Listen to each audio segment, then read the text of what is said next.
Boa noite.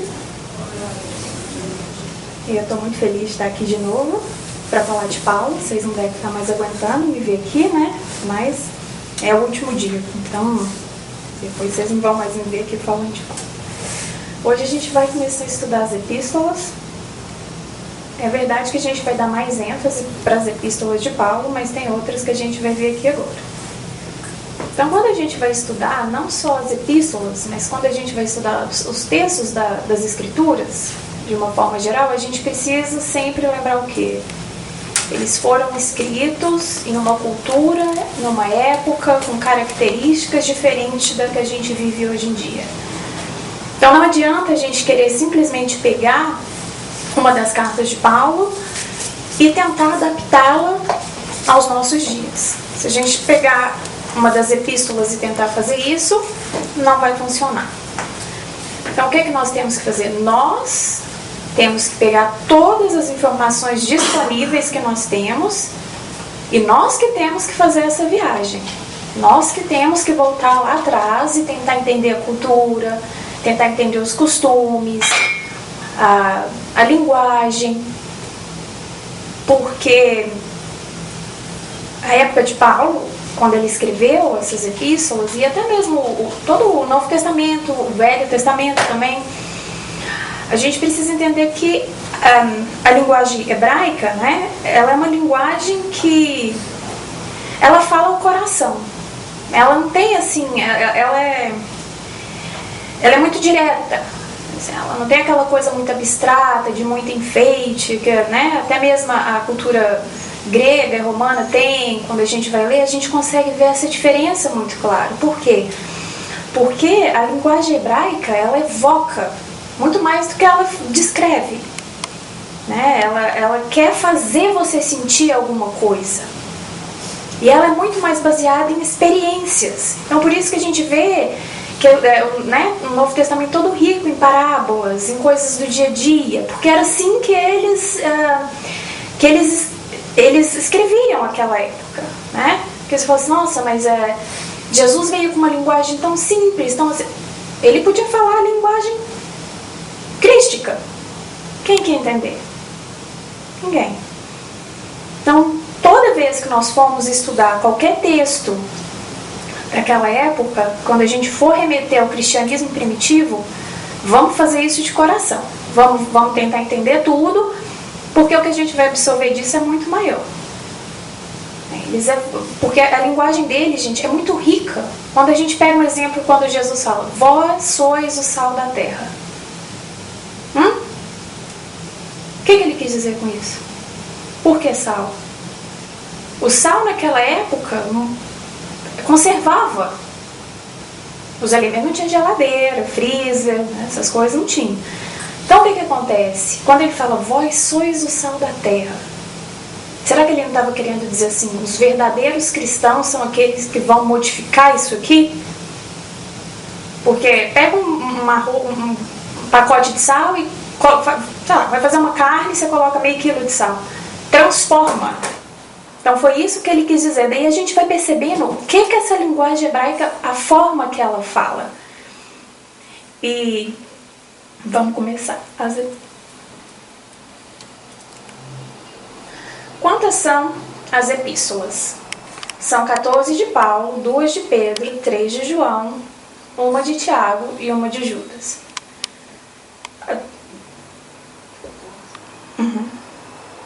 Só de Paulo.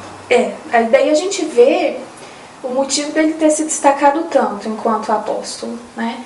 Porque de todos eles, ele foi o único que não viveu com Cristo encarnado. E olha o trabalho que ele deixou, olha o legado que ele deixou pra gente. Como tudo começou. Tô nervosa. Paulo estava em Corinto já há algum tempo e chegavam emissários de todos os lugares onde já funcionavam as igrejas, trazendo solicitações as mais diversas. Os pedidos surgiam de Listra, Macedônia, Íconio, Tessalônica, Chipre, Jerusalém, Galácia, Pisídia, entre outras. Assim, Em meio a tanto trabalho, atendendo a todos e sentindo-se incapaz de fazê-lo com a presteza que achava necessária, bem como sentindo que não bastava somente enviar emissários, vale-se do silêncio da noite, quando a igreja estava deserta, para rogar a Jesus que não lhe deixasse faltar os socorros necessários ao cumprimento integral de sua tarefa. Aí vai pensar, gente, esse homem era... Que exemplo, né? Que caráter idôneo. Olha o trabalho todo que ele desenvolveu e ele estava aos prantos porque ele estava achando que não estava cumprindo integralmente. Só aí já é uma lição para a gente. O trabalho do Cristo é um trabalho que ou a gente se dedica integralmente, não estou falando que a gente tem que deixar filho, família, vida, não. Dentro do que a gente se propôs, nós temos que ter a consciência que nós estamos nos dedicando de forma integral. Quem vai julgar isso? Só a nossa consciência. Vocês acham que se Paulo não tivesse feito essas cartas, alguém ia falar assim, ele deixou o trabalho dele pela metade? Não. Mas ele sabia que ele precisava disso. Terminada a oração, sentiu-se envolto em tênue claridade. Teve a nítida impressão que recebia a visita do Senhor. Gente, era Cristo, de novo. Vocês já imaginaram o que era esse espírito de Paulo para ele se colocar em prece sincera? E o mestre vim trazer uma mensagem para ele? E genuflexo experimentou a forte comoção ao ouvir a serena e carinhosa advertência. A voz exortava Paulo a continuar no trabalho, fazendo-o sentir que estava ao seu lado. Eu vou pedir licença para vocês e eu vou ler o texto do livro, porque é uma daquelas passagens de Paulo Estevão que toca o coração da gente. Todo mundo já deve ter lido, né? Mas é tão bonita que a gente lê de novo.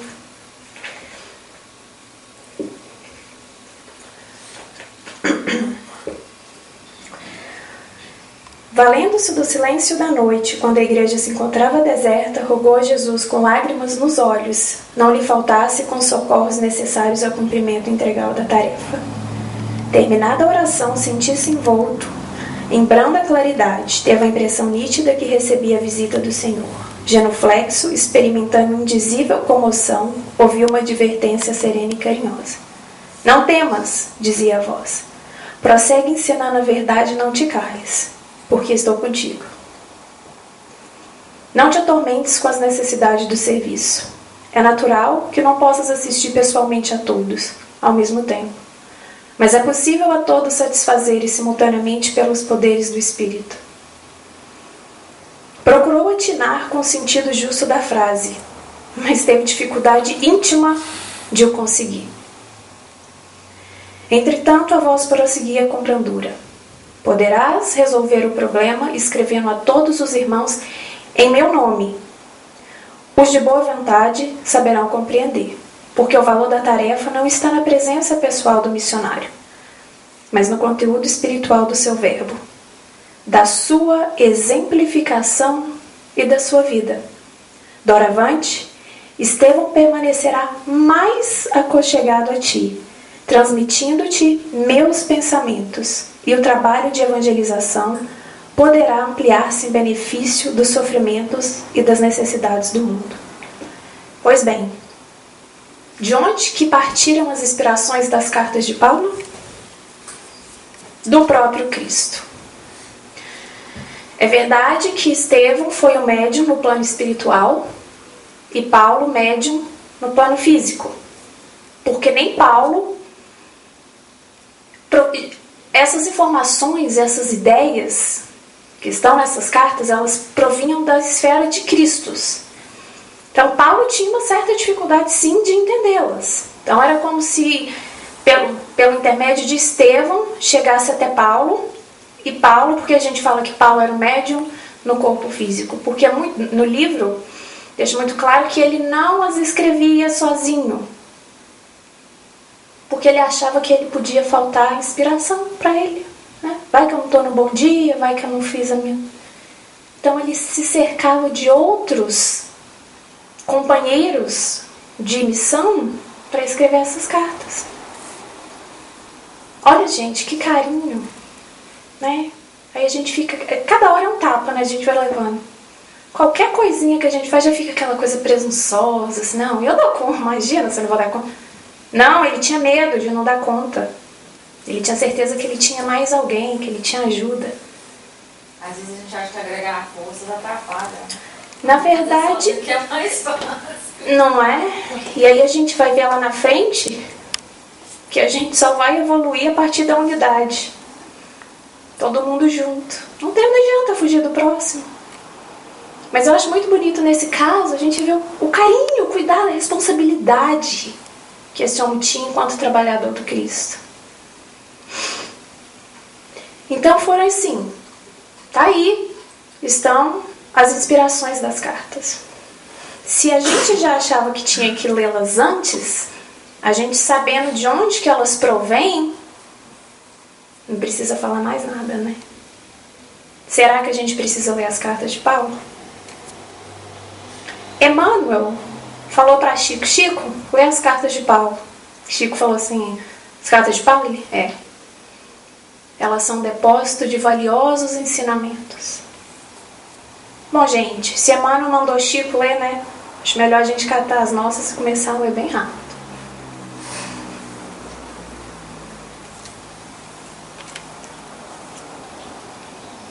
Epístolas de Paulo. Aos Romanos, aos Coríntios, foram 2, Gálatas, Efésios, Filipenses, Colossenses, Tessalonicenses, Timóteo, 2 também, Tito, Filemon e Hebreus. Outro parênteses aqui.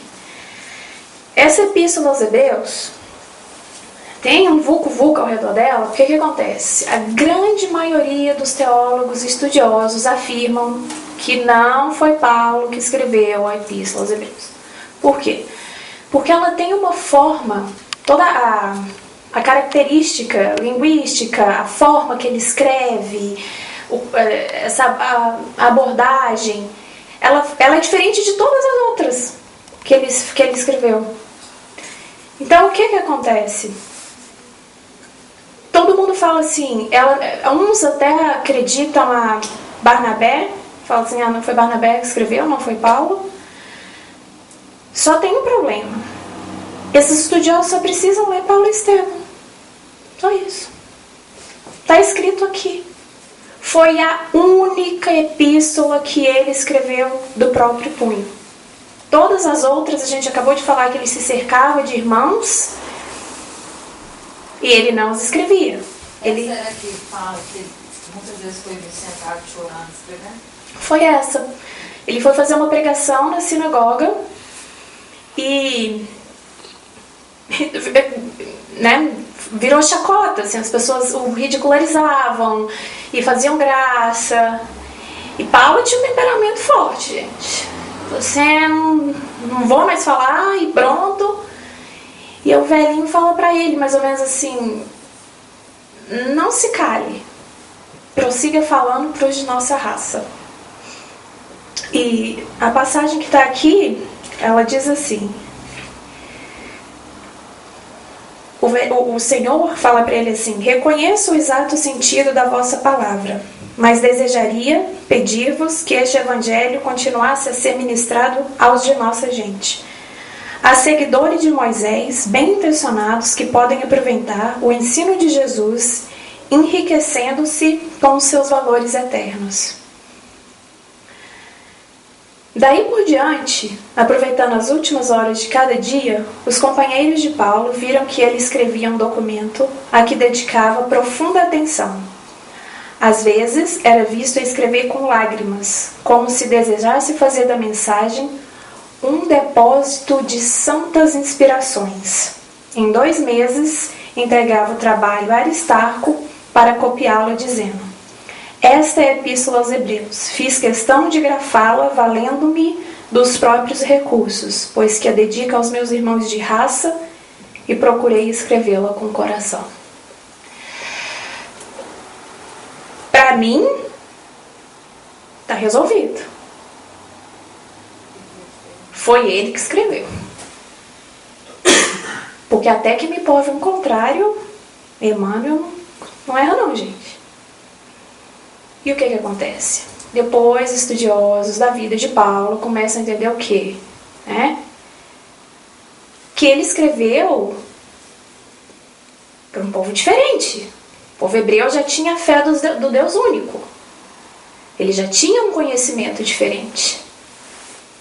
Então daí eles começam a ver o quê? Os estudiosos perceberam, analisando datas, analisando a formação de Paulo, que a gente viu lá atrás. Ele teve toda uma formação. Eles começam a perceber. Mas para mim só a palavra de Emmanuel basta. Está resolvido, está aqui, e foi ele que escreveu a próprio punho. Então, passada essa... Foi dele, e é uma das... É difícil você falar que é uma das mais bonitas, porque ele tinha esse dom de se misturar aos que ele falava, porque quando ele escreve aos Coríntios, aquela cidade que estava vivendo problemas morais tão graves, ele faz aquele poema lindo do amor enquanto caridade. Mas e depois ele, em várias outras ocasiões, ele faz isso. Por quê? Porque, gente, ele estava escrevendo aquelas comunidades, aquelas igrejas domiciliares que ele fundou. Não é que ele estava mandando uma carta, sabe? Era como se fossem filhos dele. Então ele escrevia todas elas de uma forma que ele se misturava. É lindo. Mas a Epístola aos Hebreus realmente um tesouro. Assim, quando você estuda tudo, que você vai percebendo, é um primor assim, pra gente. Eu particularmente sou suspeita para falar, mas toda a história de Paulo, o exemplo dele enquanto trabalhador cristão, essas epístolas, nós somos privilegiados. E por que eu falo que nós somos privilegiados? Todo mundo tem acesso? Tem. Mas nós temos acesso à luz da doutrina espírita. Aí a coisa tomou outro rumo, gente. Porque nós temos o título de Cristianismo Redivivo. E eu estava falando com o Marcos e ele trouxe um livro que fala exatamente isso e eu estou até com os dedinhos coçando para ler. Porque o que acontece? Nós temos que resgatar essa pureza do cristianismo. Então é como se todas essas epístolas, os ensinamentos do Cristo, fossem dados para a gente, e a doutrina espírita, e eles falassem para a gente assim: agora vocês vão get the best of both worlds. Vocês pegam os dois e juntam tudo e é isso. Características: levava esclarecimento e conforto espiritual, traçando a conduta que cada um deve imprimir à sua vida. Eram dirigidas aos núcleos ou agrupamentos que na época se denominavam igrejas, cujas reuniões tinham por escopo a assimilação da Boa Nova, consubstanciada nos ensinamentos de Jesus. Essas pessoas buscavam alcançar a reforma íntima. Até hoje, né, gente? Nós estamos nessa luta dessa reforma íntima. Quantos séculos se passaram e a gente continua debatendo sem entender direito, sem dar estudo das epístolas. Daí aqui a gente vai seguir o roteiro daquele livrinho amarelo que vocês têm, né, da aliança. E são esses homens tornados loucos e dizendo-se sábio, mudaram a glória de Deus incorruptível em semelhança da imagem do homem corruptível, e de aves, e de quadrúpedes, e de répteis. Vocês veem aí o que a gente falou de forma literária e de linguagem, característica linguística? Tá vendo? Ele pega exemplo de animais, de répteis, né? Mudaram a verdade de Deus em mentira e honraram e serviram mais a criatura do que o Criador, que é bendito eternamente. Historicamente, muitos que detinham o conhecimento capazes de libertar o espírito encarnado para a verdadeira evolução, acabaram por disservi-los, pois aplicaram à satisfação de sua própria vaidade e aumentaram seu poder.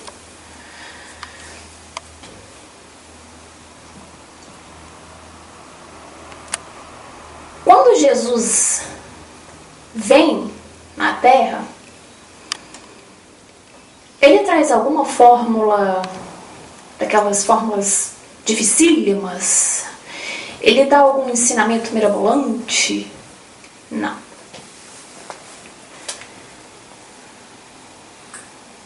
Historicamente, muitos que detinham conhecimento capazes de libertar o espírito encarnado. Será que essa verdade que liberta o espírito foi traga à Terra por Jesus?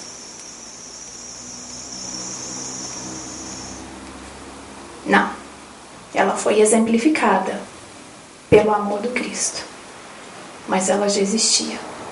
E o que fez que os possuidores dessa verdade não conseguissem desempenhar, não digo um trabalho à altura do Cristo, mas um trabalho à altura da missão? O próprio povo hebreu, gente.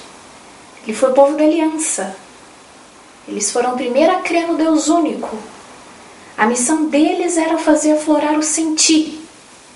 Por que eles sucumbiram? Por causa do orgulho.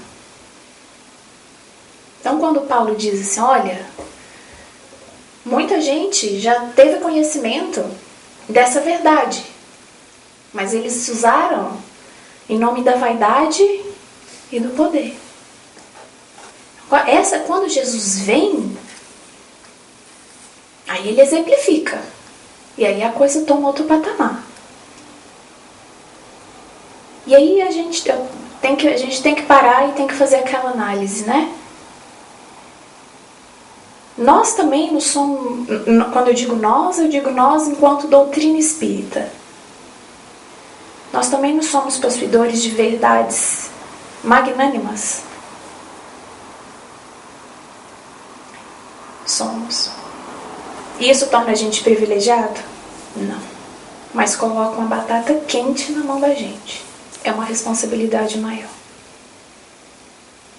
Porque todos esses outros povos, porque se a gente for voltando bem lá atrás, se a gente for ver a civilização egípcia, ela já tinha conhecimentos grandes e valiosos e sucumbiram. A própria civilização hindu, se nós formos estudar também, quantos anos antes eles já falavam de reencarnação e sucumbiram.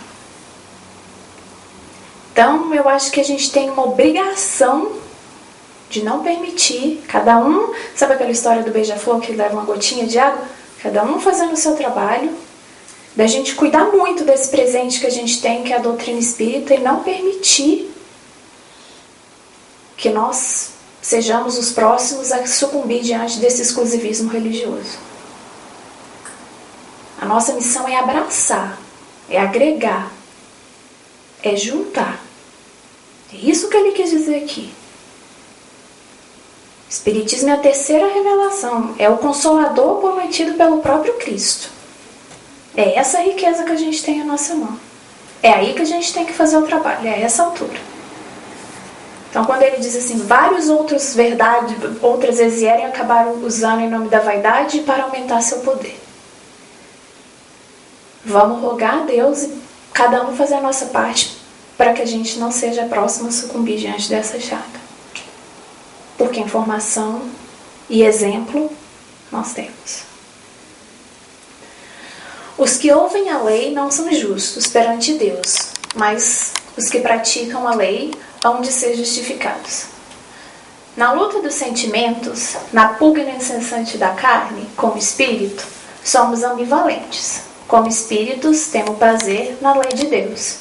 Porém, envolvidos pelas vibrações grosseiras do corpo físico, sentimos outra lei que aproxima nosso espírito das coisas do plano material.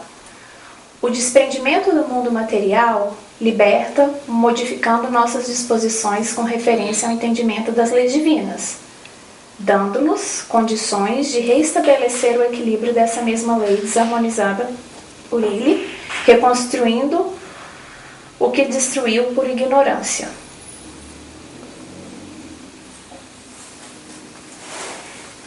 A gente já falou aqui alguma vez de duelo de ego e self? Né? Eu acho que é outra coisa que vocês também, toda vez já vem essa menina que é cega. Se a gente for pegar isso aqui, gente, é isso que ele está falando. Enquanto nós não aprendermos a dominar o ego, fazer todo aquele movimento de transformações de sentimentos, e não aprendemos a nos conectar com o self, o que é que vai acontecer? A gente vai viver nessa luta. A gente vai viver escutando os ensinamentos. Ele fala, os que ouvem a lei não são justos perante Deus, mas os que praticam a lei hão de ser justificados. O que é ambivalência? De dois mundos. Como se a gente... o espírito, ele vive tanto no mundo do ego quanto do self, tanto do bom quanto do ruim. Sem essa... Resumindo, todos nós. Muito bendito. Mas é isso que ele está dizendo. Você ouvir a lei e você não a praticar, não vai adiantar muita coisa. Desculpa. E o que eu acho muito bonito é que a gente vê isso aqui. Os que ouvem a lei não são justos perante Deus, mas os que praticam a lei hão de ser justificados. E aí vem a doutrina espírita. Jesus já falava. Onde que está escrita o que é a lei de Deus, né? E a doutrina fala. Aonde que está escrita a lei de Deus? Na sua consciência. Então não adianta você escutar a lei de Deus do ouvido para fora. É do coração para dentro. É assim que funciona. Porque enquanto a gente não aprender a fazer isso, nós vamos viver nesse mundo de ambiguidade. Nós somos muito frágeis. Nós somos criaturas frágeis. A gente ainda está muito mais ligada a reencarnações e reencarnações, cometendo os mesmos erros e ligada aos mesmos sentimentos egóicos. Então é isso que ele fala. Esses sentimentos, nessa luta incessante da carne com o espírito. Como espírito, nós temos prazer nas leis de Deus. É aquele momento que a gente lembra que nós somos a essência divina. Mas nós também sentimos os prazeres, né, do corpo físico. E aí a gente tem que aprender a filtrar e filtrar e filtrar, porque quando as cartas foram escritas, né, fala assim, o corpo, o espírito, a matéria, hoje em dia nós já temos uma gama muito grande para entender isso como um leque mais aberto. Então o Marcos trouxe o livro do Dr. Alírio que fala justamente isso, como você entender as epístolas à luz da doutrina espírita. E vou contar um segredo para vocês, né? Primeira vez eu falei assim, vou estudar as epístolas. Peguei a Bíblia e fui ler. Jesus. Gente, não dá. Aí o que eu fiz? Falei, vou começar do começo, né? Li todo o Evangelho segundo o Espiritismo, o Livro dos Espíritos, Paulo e Estevão. Aí quando você vai ler as epístolas, gente, você lê com amor. Você lembra assim, foi nesse momento que ele fez essa viagem aqui, é para esse povo que ele está falando, aquela ali foi amiga dele, que abrigou ele em tal época. Aí você lê as epístolas, elas passam a ser... Você se sente dentro delas. E você consegue extrair muito mais essa riqueza. Então, assim, vocês já devem ter enjoado eu falar, leia Paulo Estevão, leia Paulo Estevão. Leiam as epístolas. Mas dica pessoal, talvez você já esteja num patamar mais avançado do que o meu de entendimento, mas eu tive que começar tudo de novo. Para chegar e entender? Não.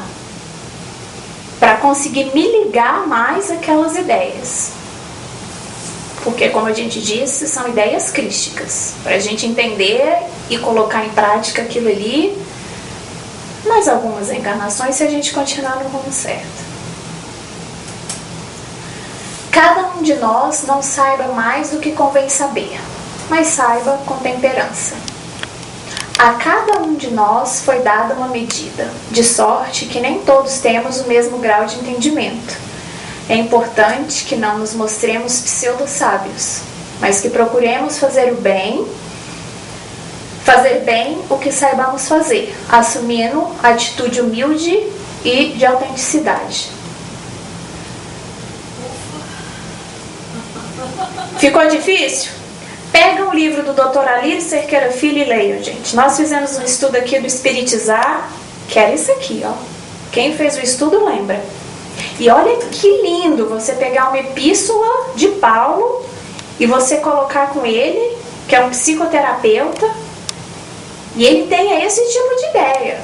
É pseudo-bem, é pseudo-sábio, a gente lembra muito bem dos puxões de orelhas que a gente levava aqui.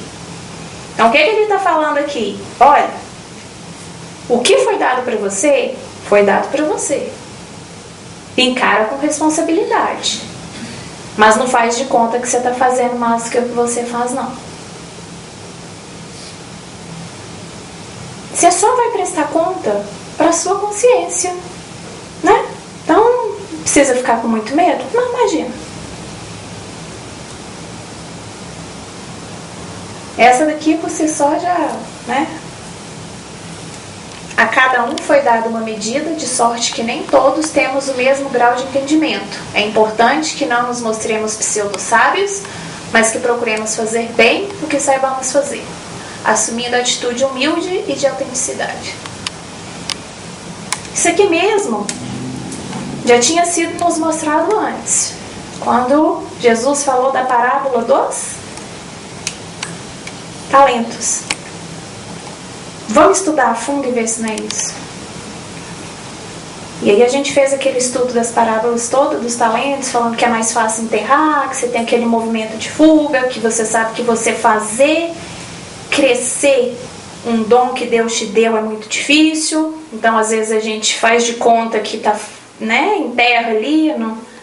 Essa aí na sequência vai qual? Do site? É. Não, na sequência sim.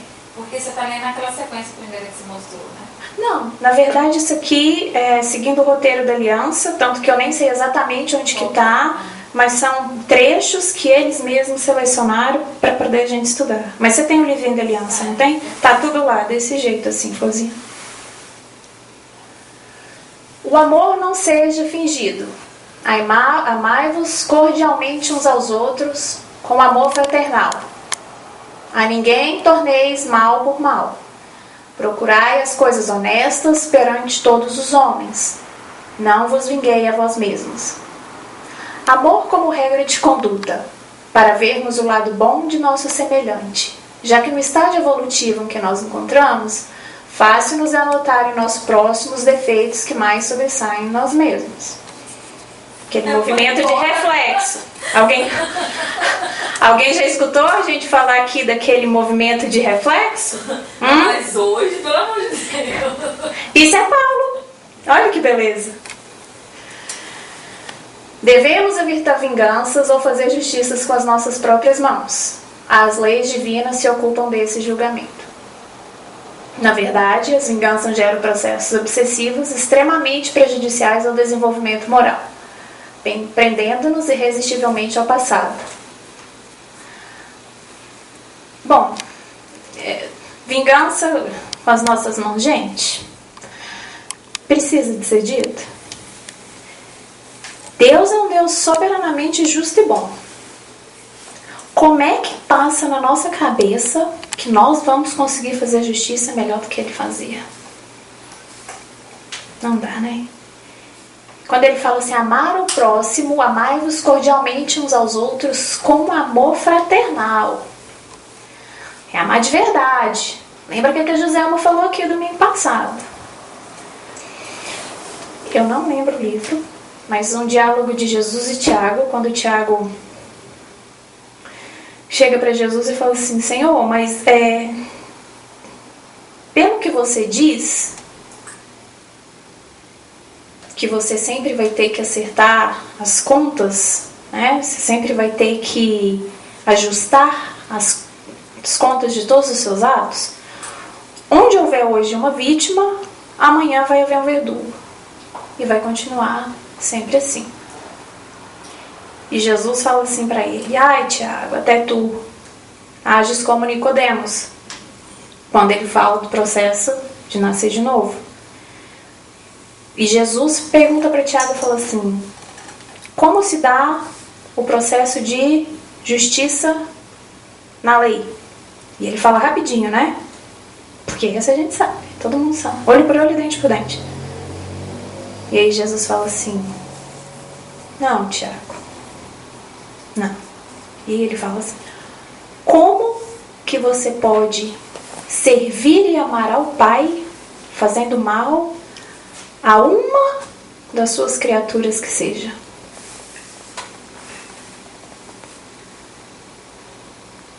Resume pra gente? Nós que somos pais, a pessoa pode amar a gente, pode pôr tapete vermelho, pode... Deixa fazer mal para um filho da gente. O que faz a gente pensar que nós, enquanto filhos de um Deus único, Pai de todos, agindo com desamor, com vingança, com ódio contra o nosso próximo, não estamos, né? A diferença é que Deus não fica com a gente. Pisou no meu calo, mexeu com meu filho, mexeu comigo. Ele é bom, mas ele é justo. Amar a Deus sem amar o seu próximo fraternalmente e sem tentar todos os dias dominar esses instintos que a gente tem de vingança, de ódio, não vai adiantar. A gente vai ficar percorrendo, sabe aquela coisa, nada, morre na praia, volta, nada. Então Paulo fala ali: procurai as coisas honestas perante todos os homens. O que são as coisas honestas? Quais são os sentimentos honestos quando nós estamos falando de Deus, de um Pai?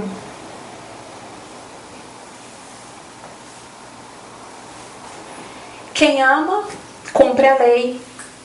O amor não faz mal ao próximo.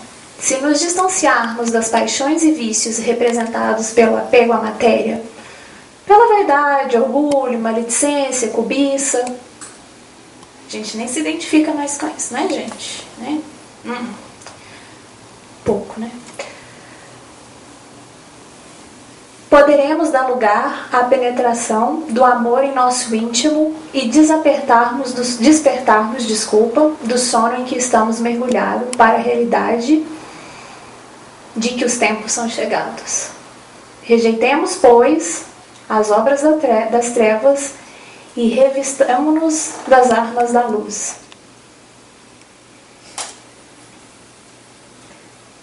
Eu lembro que na outra aula, quando a gente estava falando de Paulo, que a gente falou que ele, né, tinha a consciência tranquila, porque ele sabia que tinha transformado em amor, através do trabalho, todos os débitos que ele tinha conquistado para si. É isso, gente. É o amor. Não tem jeito. Se a gente for pegar primeira revelação, segunda revelação, terceira revelação, é amor.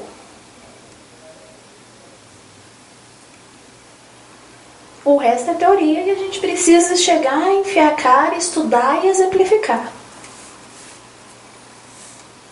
Porque o próprio Cristo falava: só o amor cobre a multidão de pecados.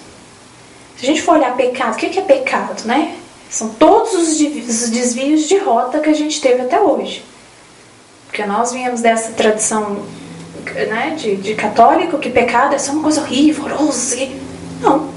Tudo que a gente faz, que a gente desvia da rota, qual que é a rota? O bom, o amor, tudo que Cristo exemplificou pra gente.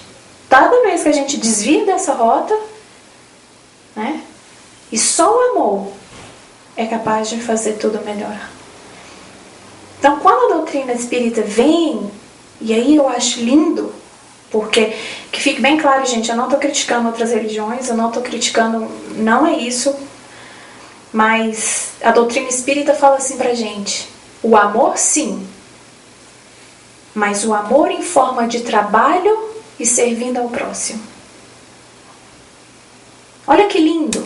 Enquanto as outras, né, traziam pra gente, é o amor, né? Você ama, você vai lá, você, né, você é perdoado. A doutrina espírita fala assim, é o amor, em forma de trabalho em benefício do próximo. Um pouco de fermento fará levedar toda a massa.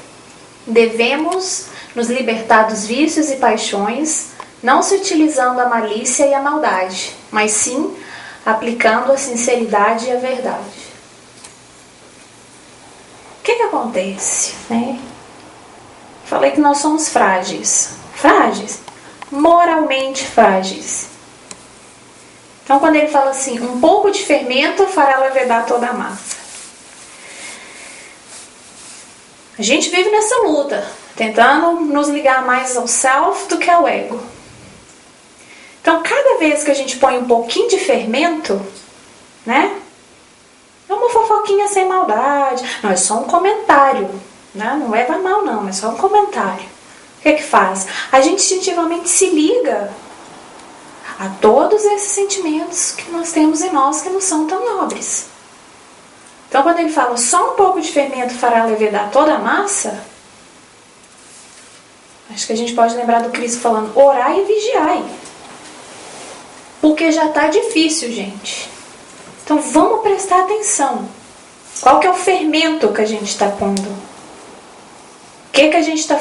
Se você põe fermento numa massa que está ruim, não é porque ela está ruim que ela vai deixar de crescer. Então, cabe a gente fazer essa análise. De onde que eu vou pôr o fermento da minha vida? O que eu vou fazer crescer? Não se associe com os que se prostituíssem, mas isso não significa isolamento absoluto dos devassos, avarentos, roubadores ou idólatras. Assim sendo, seremos obrigados a sair do mundo. O que ele está falando assim? Você não se associa, não. Mas você não se afasta e isola o outro. E é lindo também, tem uma passagem em Paulo, no livro de Paulo e Estevão, que eu não lembro se quando foi João que foi preso, acho que foi.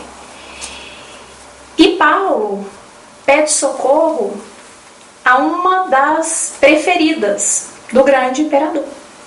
E aí questionam para ele assim, mas você acha certo você pedir ajuda a uma mulher de vida devassa para assuntos santos? E ele fala assim, nós não podemos impedir o que cometeu o erro de se justificar através do amor. Olha que coisa linda, gente. Cabe a nós julgar? Vai ficar apontando o dedo? Ah, você é avarenta, ah, você faz... Não. A gente precisa se associar a eles? Não. Deus que nos dê a firmeza de fé e compromisso para a gente chegar bem perto, mas ser o exemplo do jeito que ele tem que fazer. É isso aí.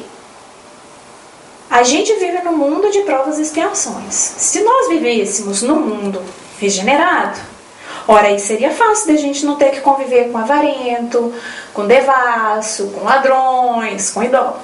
Essa não é a nossa realidade. E aí o que acontece? Se nós, que temos o conhecimento dessa doutrina tão vasta, pegamos essa luz e colocamos debaixo da mesa e escondemos, será que a gente não vai estar cometendo um erro de egoísmo também? E aí a gente não vai estar se juntando a eles? Que a gente não se junte, mas que a gente possa estar pertinho para dar a mão.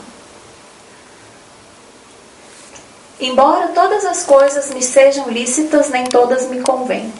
Todas as coisas me são lícitas, mas não me deixarei dominar por nenhuma. Discernimento que devemos ter em nossas decisões e atitudes, procurando compreender a importância do livre-arbítrio e sabendo usá-la com bom senso e prudência. A doutrina espírita proíbe alguma coisa? Você pegar os 5 livros da codificação, tá escrito, através dessa viemos dizer que a doutrina espírita proíbe. Ela proíbe alguma coisa? Não. Não proíbe. Mas ela conta pra gente do livre-arbítrio e da lei de causa e efeito. Aí o uso que a gente vai fazer do nosso livre-arbítrio é o que vai ser a forma com que a lei de causa e efeito vai atingir a gente. E é isso que Paulo falava. Posso fazer tudo, mas não devo. Não devo por quê? Porque Deus é soberanamente justo e bom. Todos os seus filhos são iguais perante a Ele. E o que a gente fizer, a gente vai colher. O que a gente plantar, a gente vai colher. Tudo é lícito, mas não me deixarei dominar por nenhuma. A gente espera que um dia a gente vai poder falar isso e saber que é verdade. Porque hoje em dia nós ainda sucumbimos aos domínios de algumas coisas que nós não queríamos mais. Né? Sentimentos, atitudes. Mas nós sabemos que o nosso livre-arbítrio, o que nós fazemos hoje vai determinar o que nós vamos ser nas nossas próximas reencarnações. As nossas atitudes, a forma que nós lidamos com os nossos semelhantes, é o que vai determinar onde que a gente vai estar e fazendo o quê. Então eu acho lindo, lindo, lindo isso. Né? Olha, não tem aquela coisa de você errou, você pecou, você vai queimar para sempre, você vai... Não. Você fez mau uso do seu livre-arbítrio, você vai sofrer consequência da lei de causa e efeito, porque Deus é justo. Não fica muito mais lógico quando a gente consegue juntar todas essas peças? Não faz muito mais sentido? Se não temos condições de suprir os desejos do sexo, procuremos praticá-lo dentro de uma normalidade aceitável pela sociedade e com dignidade. Na caminhada evolutiva, conquistamos esclarecimento e refreamos desejos lentamente. Não devemos jamais escravizar-nos, mas não devemos ir à loucura por reprimirmos sensações ainda incompreensíveis, salvo melhor juízo dos males o menor. Certas atitudes podem e devem funcionar como válvulas para equilíbrios dessas sensações. A gente falou, nós ainda temos uma ligação forte com o corpo físico. Não adianta a gente querer posar de pseudo-santo e falar assim, eu já passei esse nível, eu já estou virando praticamente, né, os prazeres da carne, seja eles qual forem. Já não são apelativos para mim, porque são. Então o que ele fala? Responsabilidade. Procuramos praticá-lo dentro de uma normalidade e com dignidade. É isso. Ora, há diversidade de dons, mas o Espírito é o mesmo, e há diversidade de ministérios, mas o Senhor é o mesmo. Deus é criador, igual, portanto, para todos, e a todos criou com as mesmas possibilidades, de sorte que os dons ou qualidades são conquistados pelo trabalho. O Espírito possui todos os atributos divinos e irá evoluindo à medida que os for desenvolvendo. Se tem um determinismo dentro da doutrina espírita, todos nós vamos ser perfeitos. Há diversidade de dons? Sim. De potenciais? Sim. Cada um de nós estamos em um degrau da nossa escada evolutiva. Graças a Deus. Porque nós sabemos que nós estamos cá embaixo. Vocês já imaginaram o que ia ser da gente se não tivesse ninguém para dar a mão pra gente? Mais de cima? E a diversidade de ministérios, mas o Senhor é o mesmo. A fé sincera, desconhece nomenclatura. Não caiamos no orgulho e na vaidade de achar que só a nossa fé é válida.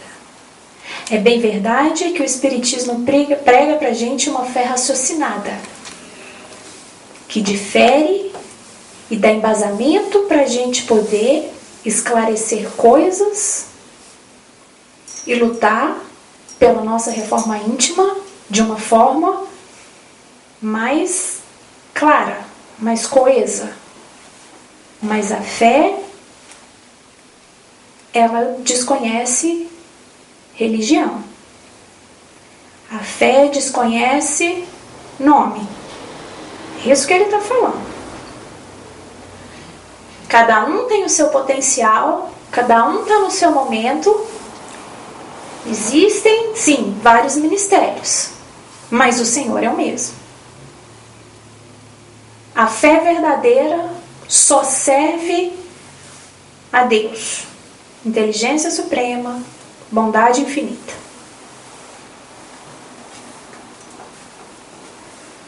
Segue a caridade e procurai com zelo os dons espirituais, mas principalmente o dom de profetizar. O que profetiza fala aos homens para edificação, exortação e consolação. Eu acho essa frase... Tem como a gente definir mais um médio responsável a serviço da doutrina espírita? É o que profetiza fala aos homens para edificação, exortação e consolação. É isso, gente. Quando ele fala o dom de profetizar, porque para ele também, tanto que quando ele vê pela primeira vez Abigail e Estevão, ele vai descrever um homem no corpo afora dele, só Deus o sabe. Era difícil para ele também, para Paulo naquela época. Mas aqui ele coloca pra gente. Existe.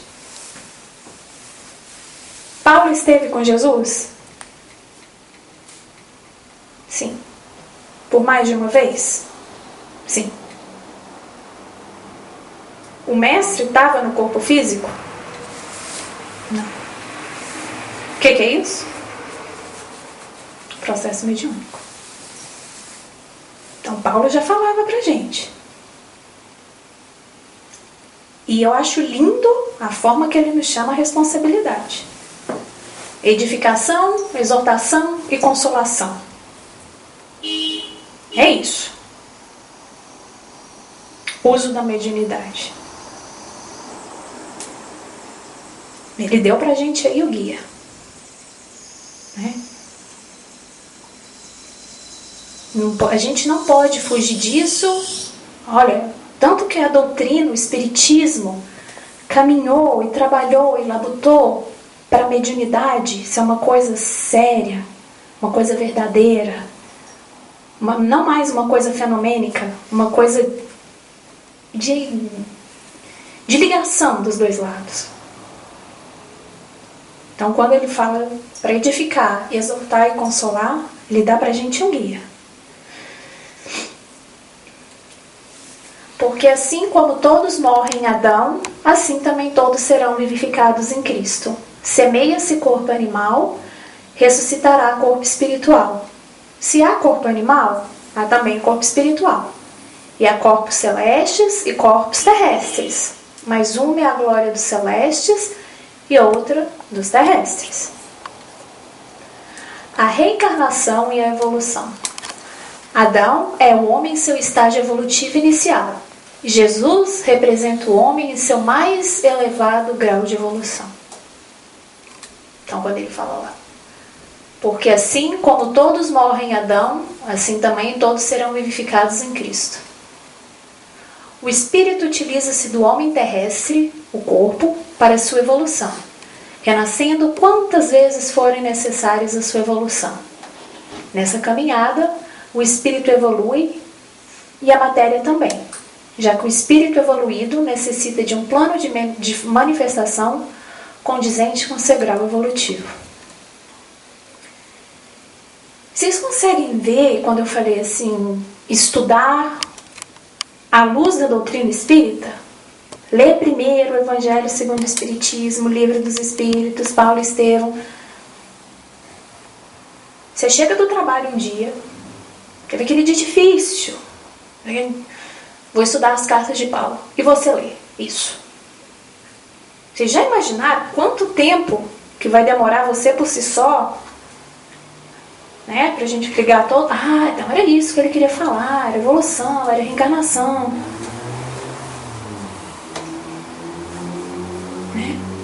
É por isso que é importante a gente conseguir, igual eu falei, acho lindo a gente poder fazer essa possibilidade de ligar sempre. Porque o próprio Paulo, se a gente for ver os 3 mundos que ele vivia, Roma, Grécia e Jerusalém, a gente vai estar falando científico, filosófico e religioso. Então lá atrás a gente já falava dessa tríade. Por isso que eu bato na tecla. É importante sim, mas, né, que eu não veja mais como criança, que eu já possa ver como um homem velho. Né? Que eu não veja mais aqueles dogmas, com aquelas figuras. Vamos ver com o coração. Vamos estudar a doutrina espírita, cartas de Paulo, Novo Testamento, Velho Testamento, à luz da doutrina espírita. Porque, gente, o Evangelho não tem nada mirabolante. Não é nada novo. É a gente exemplificar verdades antigas. É isso que a gente tem que fazer. Por isso que não adianta a gente querer entender esses ensinamentos que estão nessas cartas sem a gente antes buscar a base da doutrina. Mesmo porque para nós, que já entendemos um pouco mais aberto todos esses conceitos de várias vidas, de lei de causa e efeito, lei de cooperação, lei do trabalho, se nós não ligarmos esses pontos, a gente vai estar sendo quase que irresponsável. Mas já acabou. Eu continuava aqui. Gente, obrigada mesmo. E agora eu não vou mais falar nada para vocês. Mas leiam Paulo e Estevão, leiam as cartas de Paulo, porque vale a pena. Eu tenho certeza que se a gente for lendo, um dia a gente vai exemplificar. Questão de prática, né? Muita prática.